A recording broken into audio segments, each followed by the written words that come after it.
When it comes to fishing in November, a lot of guys may not be thinking of fishing at all. They may be thinking about being in the woods and hunting. But if you're like myself, I really enjoy this time of the year when it comes to fishing, because not only do you have less pressure on the body of water that you are fishing, but you also don't have to deal with all the pleasure boaters as well. So you can have some phenomenal fishing, especially as that water temperature starts to cool. A lot of times when water temps cool, you're going to have one of the best chances at catching the biggest bass of the year. And in today's video, I want to talk about the top 5 lures that I use in November, the ones that I do not leave home without. So stay tuned, it's gonna be a good one. This video is brought to you by my fishing apparel company, which is finfishing.com. About a year ago, I started this apparel company and named it after my son, Thomas Finn. Now, the first line of shirts that I had actually sold out fairly quick, but over the last year or so, life has been really busy for myself, and I have put Fin Fishing kind of on the back burner. But finally, for those of you who have been asking, I have 3 sun shirts now in stock on the website. I have this shirt that you see right now, which is kind of a heather salmon color. I also have this shirt here, which is what I call a seafoam blue color. It has my actual personal design on the side, obviously the big logos. It also has mesh on the back. And then I also have this shirt here, which is kind of a gray camo design. I had this particular shirt without a hood on it, but I went ahead and attached the hood because that is what you guys wanted. And right now, if you purchase any of these shirts, you are actually going to get a pair of Fin Fishing sun gloves for absolutely free. I've been testing out these particular sun gloves for over 6 months now. They have a little strap here so that you can easily get them on. They have a finger strap here so you can easily take them off. I really like sun gloves because they obviously protect me from the harmful sun and the reflection of the sun off the water. This is a $71 value for 49 bucks. You have absolutely no obligation to buy, although it does help support the Bass Fishing HQ channel. The links are down below in the description. Now, when it comes to fishing in November, depending on where you live in the country, you're going to be dealing with water temperatures that are typically in the low 60s all the way to freezing. I mean, if you live in the northern part of the country, you're gonna have frozen water probably sometime in November. So you are typically dealing with a little bit colder water. Here where I live, I'm seeing a lot of those low 50s, upper 40s. And so a lot of the lure choices that I have here are kind of catered to actually catch fish in that wide of spectrum. So I'm gonna bring up the first lure. It's the one that I pick up probably the most in November, and that is some sort of crankbait. This particular crankbait right here is one of my favorites. It's a Rapala DT6, and for most of you guys who have been fishing for a while,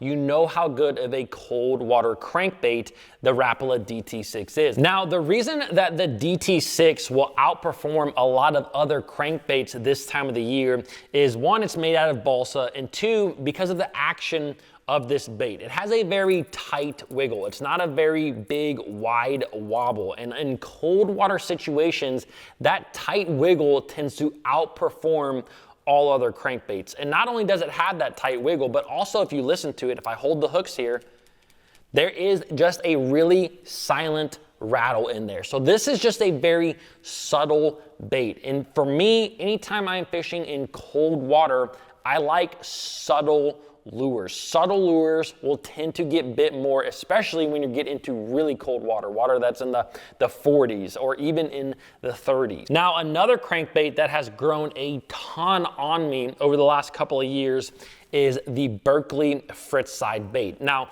this bait, although it looks a lot different than the Rapala DT6, it has some of the same characteristics which make that DT6 work so well. It also has a very tight wiggle. As you can see, this is a flat-sided crankbait. Most flat-sided, if not all flat-sided crankbaits, have a tight wiggle to them. And again, rattles. There's like, I don't even think there are any rattles in this bait at all. It's very subtle. Now, the other thing about that Berkeley Fritz side is it will come in a number of different running depth. This is actually the junior size.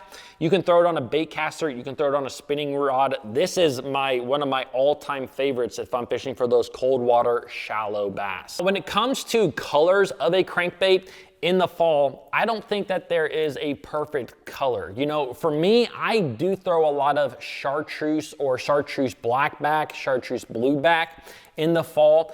You can also fish just your normal kind of shad color, but something that I do a lot in the fall, is throw some sort of crawl pattern. And the reason being is that in the fall, something that a lot of guys don't necessarily know is that there is typically another crawfish spawn in the fall. Now that actually brings me to lure number 2, and lure number 2 is the good old-fashioned jig. Now, like I just talked about, there will actually be a crawfish spawn during the fall. Okay, and the crawfish spawn, anytime you have a crawfish spawn, this is a time when I am going to fish a jig or something that imitates a crawfish. Now, for those of you who don't know how the crawfish spawn actually works, typically when that water temperature gets around the mid 50, 55 degree range, you will actually have male crawfish that kind of come up onto rocks, and they will actually show their pinchers off. This is kind of what they do for mating. They actually stick their pinchers up there in the air, and then the females are like, dang, check out that pincher on that guy, you know, check out that pincher. That's not exactly how it works, but that is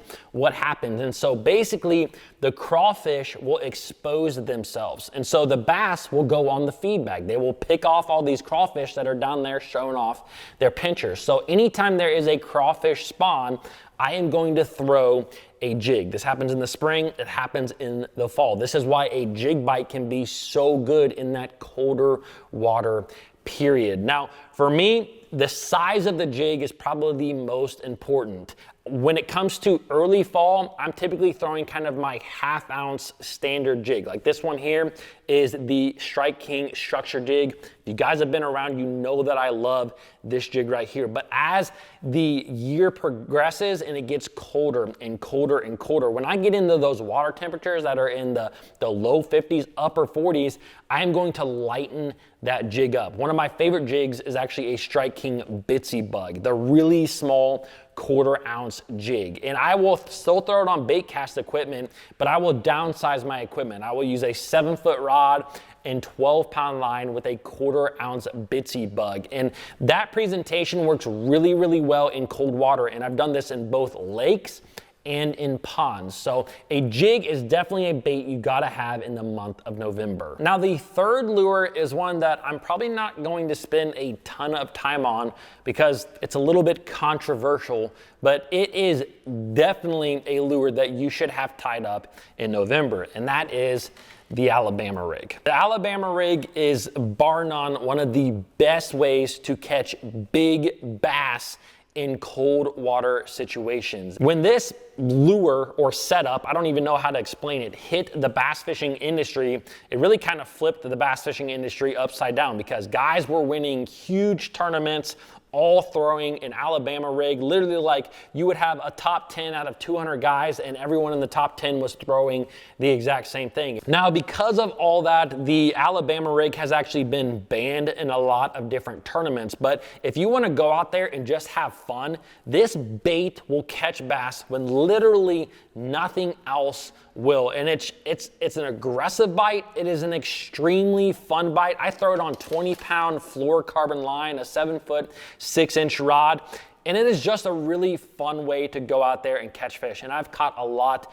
of doubles before on this setup as well. So I don't want to spend a lot of time on it just because I know that not everybody loves the Alabama rig, but it is a phenomenal bait or baits to throw during November. Now, if you guys are interested in hearing more about an Alabama rig, just let me know down below in the description. I can plan on doing a full video on that if you want. Now, let's jump into lure number 4, and this is one that you absolutely have to have with you, especially in those cold water seasons like November is, and that is a jerkbait. A jerkbait will work year-round. There is no doubt about that. But when you are fishing in cold water, I mean, a jerkbait can be phenomenal, and especially a jerk bait that suspends or slowly sinks. Now, the interesting thing is that a lot of guys don't think about wanting a jerk bait that slowly sinks. Now, this particular jerk bait right here, I actually did a full video on it. This is the Berkeley Stunna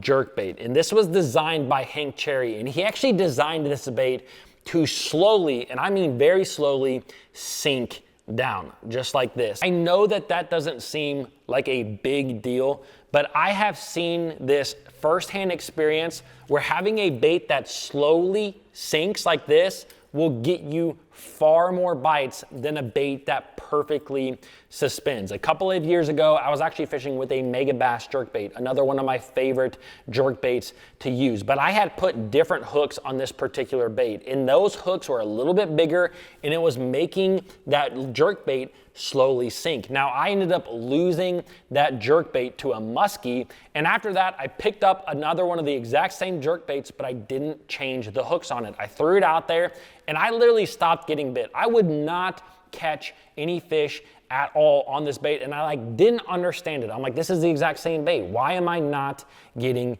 bit? And then I realized, you know what? I had different hooks on it. I changed hooks on it. That bait started slowly sinking again, and I started catching fish almost instantaneously. And the nice thing about the Berkeley Stunna is it already has that slow sink built in. So when I work this bait, I'm usually going to cast it out. I'm going to reel it down to depth, about 5 to 10 cranks of the reel handle, and then I'm going to pop it twice and let it sit. And usually I let it sit for about 4 to 7 seconds, and then I pop it twice and I let it sit. And that's pretty much my retrieve. Now, the colder the water gets, the longer that you can pause this. I typically feel like bass are actually going to hit this within about 5 to 7 seconds, even in some of the coldest water temperatures. I've heard some of the older gentlemen speak about pausing this bait for 30 seconds at a time, and honestly, I physically cannot do that. Like, it's just not in me, but I do know that that is a great way to catch them. So the Berkeley Stunna, to me, is a great jerkbait. It also comes in a deeper diving one in case you need to get that bait down there a little bit deeper. Moving on to lure number 5, and this is a lure that I tend to use in really cold water. This is what I always have tied on when I'm fishing some of the coldest water that I'm going to fish all year long, and that is a blade bait. This right here is a head-end sonar. It's, you know, blade baits are all fairly similar. This is just one that I have. I do like the gold color, but I actually made a full video all about blade baits, and I'm going to link it right here because not only do I catch a lot of fish in this video, but I go through exactly how to work this in cold water. So don't forget to check out the fin fishing gear down below. Subscribe to the channel, comment below, and I'll see you guys in the next video.